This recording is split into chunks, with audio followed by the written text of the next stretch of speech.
So, before I give this to her, whoa, unfuzzify, please. Unfuzz, thank you. I just thought I'd go down what I got people for gifts. First off, we have for Kate, or Zuki.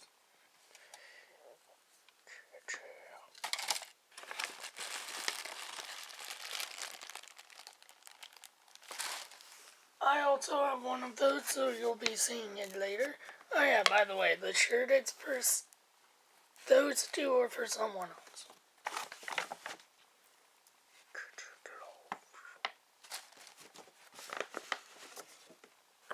Oh, but wink wink, there's something inside. She's going to reach inside and notice the hot container, which actually can open up and there's a light inside.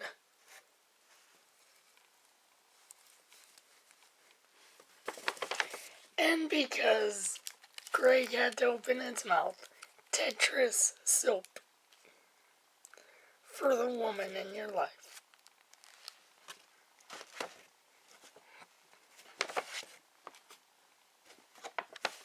Hello, Portland Retro Gaming Expo.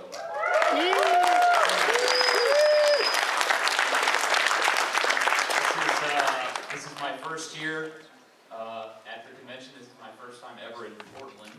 My only experience in Portland was watching Portlandia. You know, I noticed that like the locals don't. Is that right? Do the locals like Portlandia, or is that accurate? It's hip to hate it. Okay. There's some good episodes.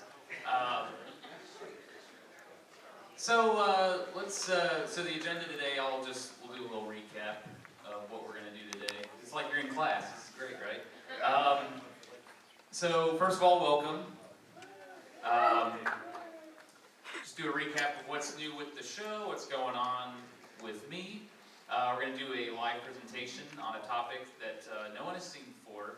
I just wrapped up the Power Glove episode, so this is a totally new topic. You guys will see it first. And do some Jeopardy. My favorite show, so do a little gaming story in Jeopardy. And then do a brief Q&A if we have enough time. And then you may leave the room. And then goodbye. So, recap what's new. By the way, that's the best Zelda game ever made. So I've started doing longer videos, kind of 20 to 30 minutes. It's kind of more my style where I want to take the show. I just wrapped up the Power Glove episode, which has been doing really well, so thank you all for watching that episode. I'm also going to be starting to do a series of interviews with people that are in the industry, kind of tell their life story from their perspective, so look for that coming soon. And yeah, that's basically it. So we should move on. Okay, so this next topic is somebody who was, speaking of these interviews I want to do, someone who was very important to the industry. Some of his accomplishments weren't really that well known until after his death. And he recently died this year. So I'm going to play this clip and we'll see who we're going to talk about today.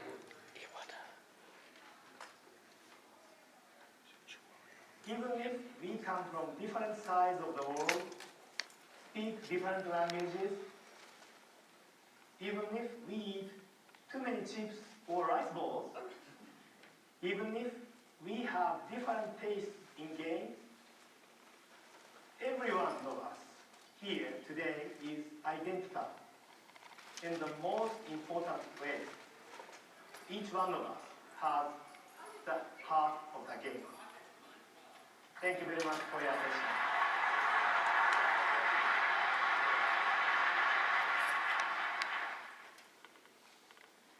Okay, so we're going to talk about Satoru Iwata, Nintendo's recently deceased president. I've wanted to talk about him since his passing, which was kind of a shock to everybody. I know he was sick, but let's just go over. I wanted to tell his life story, I have some brief research that I've started up, so I just wanted to present to you all what I have so far. It's just some basic info. He was born December 6th, 1959. He was born in Sapporo, which is the largest city on the island of Hokkaido, which is, if you are familiar with a map of Japan, it's that little chunk of land at the very top. It's actually an island. It's the 4th largest city in Japan. His biggest fear was earthquakes. I found that out. That kind of sounds like a dating profile, but his favorite food was chukadon, which is like white rice, fried vegetables, and meats. It's kind of like a fast food over there. So he was born in Sapporo. His father was a prefectural official, which is basically like a government official. So his family was above average as far as wealth income. He lived comfortably. The first game he ever played was Terabee tennis, which is Pong, basically. And when he was on his way to school one day in the Sapporo subway station, there was a local telephone company that had pay-per-hour computers. And they had games on there, and there's a game called Game 31. It was like a numerical math game, and he went every Sunday to play this game. That's how he got into computers and video games in general. And so he worked in high school as a dishwasher part-time. He saved up enough money, along with some help from his dad, and he was able to purchase the HP 65 calculator, which is the world's first programmable calculator.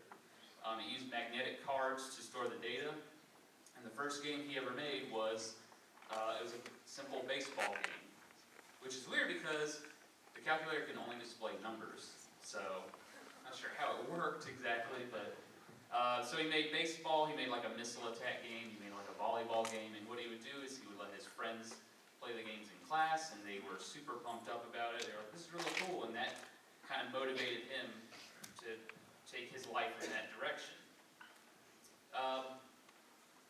So because he wanted to get into computers, he enrolled at the Tokyo Institute of Technology, and with his money he earned from graduating high school, his parents gave him as a gift, he purchased a Commodore PET, which was the world's first all-in-one computer. Had the keyboard, the monitor, everything. So he really loved his Commodore PET. He was one of only 10 students at the Tokyo Institute of Technology that actually owned a computer, because they were very expensive back then. And he would always be messing with it and making games in his dorm room, and they would call his dorm room Iwata's Arcade. Everyone would come over and play the games he made. And he also worked with this man, Yash Terakura. He was an employee at Commodore, and Iwata just went in and was like, "Let me help you do anything," like intern basically. So he sorted books, floppy disks, he made test programs, and in exchange, Iwata learned more about the Commodore, the hardware. He learned about the new technology coming out. He was basically getting advanced information. But he also hung out at the Saibu department store, which is it's like the Japanese Walmart, I guess, but like a fancier, maybe like Target. So he hung out at the Saibu department store because, again, not a lot of people own PCs, but they had an electronics section at the store. And employees that worked there, and even like high school kids and college kids, would just hang out and show off their programs and talk about computers. And Iwata hung out with them. And eventually, one of the employees said, "Well, I want to start this company." So a few of them formed a company called HAL Laboratory, which, as you know, is famous for the Kirby franchise and Super Smash Brothers and whatnot. So Iwata worked for them part-time initially, and then when he graduated, he joined them full-time. They worked out of a one-bedroom apartment. Iwata was the 5th full-time employee, and he was the only programmer on staff. when HAL was first created, all they did was like computer peripherals, like hardware. But Iwata was their software guy. Well, and then this this machine called the Family Computer was coming out. And what was great was the Famicom uses a chip called it's a Ricoh 6502 chip. And it's the exact same chip that the Commodore PET used, which is what Iwata learned on and knew in and out. So Iwata knew a ton about the Famicom hardware already. And so he arranged a meeting with Nintendo and said, let me program games for you. And they're like, all right, well, let's see what you know. And he showed them, and he knew more about programming on the Famicom than people that actually worked at Nintendo. So they said, okay, Nintendo will come up with games, and HAL will be a developer for the game. So Nintendo invested some money in HAL, and they became a second-party company. So this was actually just recently discovered. The very first game Satoru Iwata worked on for the Famicom was Joust. And there's a great article by John Anderson about how this all went down. So I don't know if anyone's familiar with this. Well, I'm sure a few people are. When Nintendo was planning to come out with the Famicom NES in America, they first contacted Atari to see if they could distribute the system in North America. And so they had a contract lined up, and they said, okay, Nintendo, you can pick 4 Atari games and release them for the Famicom. So one of those was Joust. So Iwata programmed Joust, but the deal fell through, so nothing happened with it. That was the first title he worked on. First one that actually got released was Pinball. Yeah, Pinball. Next one is, this might be a little confusing at first, let me explain. So he helped with Balloon Fight. He did the home console port of Balloon Fight. And specifically, one part of Balloon Fight was the physics when you're flapping your arms. It was much more precise than the arcade version of Balloon Fight. And so Iwata taught the programmers at Nintendo, hey, you're doing this wrong, this is how you should probably do the physics. So they implemented Iwata's changes into Super Mario Brothers. So the underwater physics are basically identical to the Balloon Fight physics. So Iwata, in a way, had a hand in Super Mario Brothers. So, if you fast forward to about 1991, HAL is doing well, but they decide to build a new headquarters in Yamanashi, and they ended up owing a lot of money, 1.5 billion yen.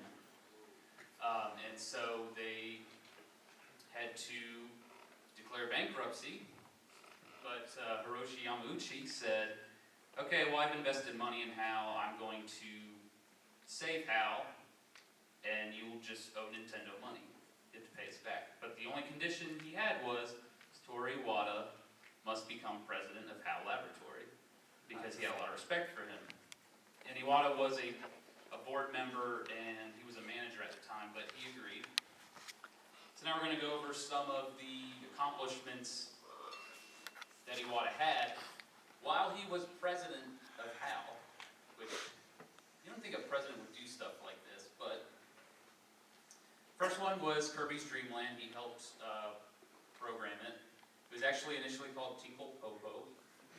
Weird name. And actually it was Miyamoto who suggested, maybe we should call it something else. So they delayed the game for that. But this was really the beginning of Iwata's mentality of, we need to open up gaming for a bigger audience. Because Kirby's Dream Land was specifically developed for young gamers and people who may not have a lot of experience with games, because it was a very simple game. And then another accomplishment was Earthbound, great game. It was developed by Itoi and his team, I believe it was 8. But while they could handle design and story and characters and whatnot, they didn't have the best programmers. Okay? So development was going really slow, and Itoy and Iwata were friends. He said, Iwata, can you take a look at this? And he basically completely rewrote the game and provided tools for that development team and said, just use these tools to make the rest of the game. So, saved Earthbound. Pokemon Gold Silver, he was able to create a graphic compression tool to save space, and that allowed Game Freak to not only fit, I think what's it called, Johto? Yeah. Johto and Kanto regions, so you could play Red, Blue, Gold, Silver on those games. He coded the battle system for Pokemon Stadium by himself. He didn't have any documentation. He just played Pokemon Red and Green and looked at the code and was like, oh, that's how it works. And then he made it for Pokemon Stadium. Yeah. He also helped with Super Smash Brothers. So, after he repaid all the debts for Nintendo, which is about 1999, he actually left HAL briefly. You know, he repaid the debts, he said, my job's done, and he stepped down, and he basically did consulting work. But then in 2000, Yamauchi said, hey, why don't you work for Nintendo directly? So Iwata felt like he owed Yamauchi for bailing HAL Laboratory out. So he became the head of corporate planning in 2000, and Nintendo saw great profits while he was head of corporate planning, and when Yamauchi decided to retire and step down, he could think of no one better than Satoru Iwata to become the next president. And he was the first president of Nintendo that was not in the Yamauchi family, which was kind of a big deal at the time. By the way, one of his first jobs as president of Nintendo, he debugged Super Smash Brothers Melee.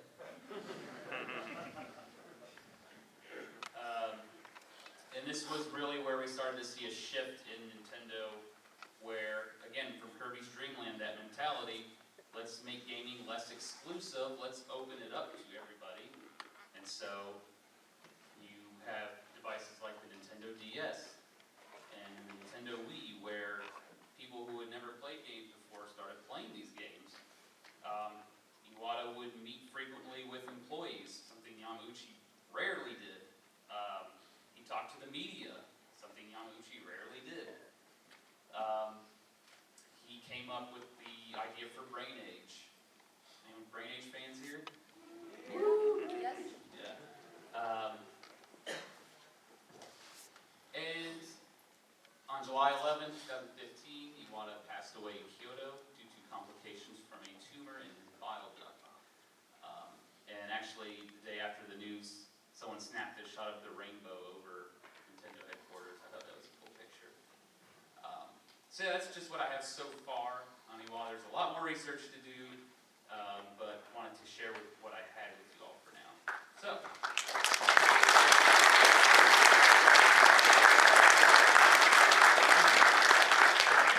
Well, now comes my favorite part of the panel, which is Jeopardy. So, with Jeopardy, all the answers can be found in Game Historian episodes. So if you're a big fan of Game Historian, you'll do really well at this. So I need 3 volunteers, and please raise your hands.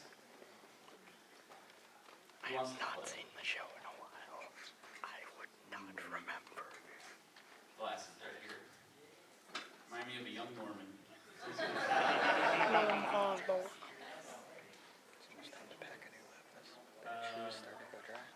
A little older. I can't You sir with the hoodie and the long hair? I don't have the charger. Yep. I did. Yeah. And then you're holding up a Famicom.